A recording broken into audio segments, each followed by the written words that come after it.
In the latest of mounting pressure on Israeli Prime Minister Benjamin Netanyahu, thousands took to the streets demanding a hostage release deal.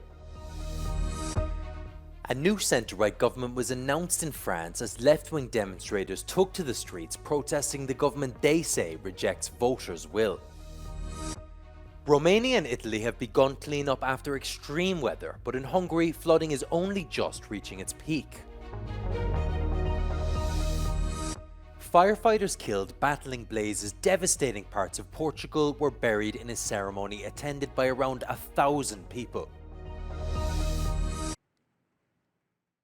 A new centre-right government dominated by centrists and conservatives was announced by the French presidential palace. The announcement came more than 2 months following elections that produced a hung parliament and deepened political divisions within the country. A left-wing coalition secured the most seats in the June-July parliamentary elections, but failed to win a majority. Earlier this month, French President Emmanuel Macron named Conservative Michel Barnier as Prime Minister, despite his party's poor showing in the elections. Barnier put together the new government following difficult negotiations. Macron approved and the announcement was made. France is a leading voice in EU policy, one of the world's biggest economies, and a nuclear-armed, veto-wielding member of the UN Security Council. Its government makeup and direction is therefore very important.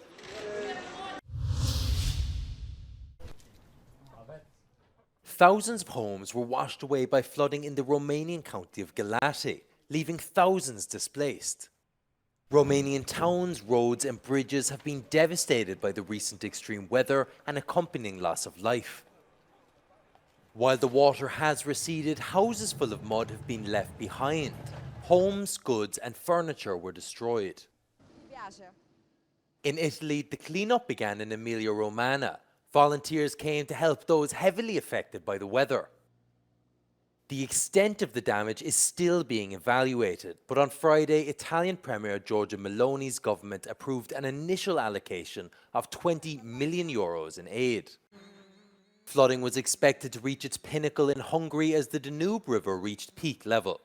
In preparation for a new wave of flooding, key infrastructure points such as metro entrances were fortified with sandbags.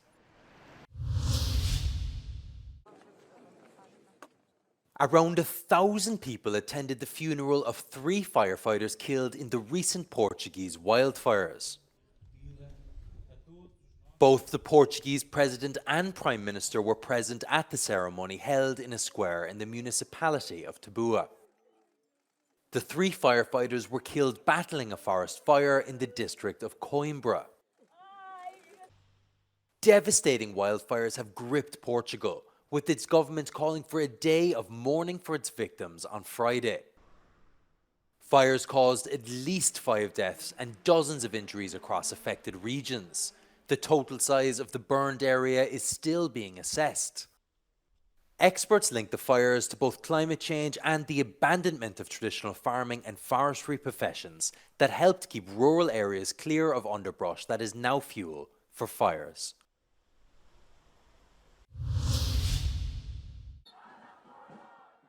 Thousands took to the streets of Tel Aviv demanding the Israeli government reach a deal to secure the release of hostages captive in Gaza. It is the latest in a narrative of mounting pressure both domestically and internationally on Israeli Prime Minister Benjamin Netanyahu. Mass demonstrations have occurred on several occasions over the last few months. While some may want to see it as a turning point, Netanyahu has been here before. Protected by a parliamentary majority in the Israeli government, his strategy has largely been to ignore their demands. Protesters could be seen lighting flares and holding signs during the demonstration. The war in Gaza began when Hamas launched a surprise attack into Israel, killing around 1,200 people and taking 250 hostage.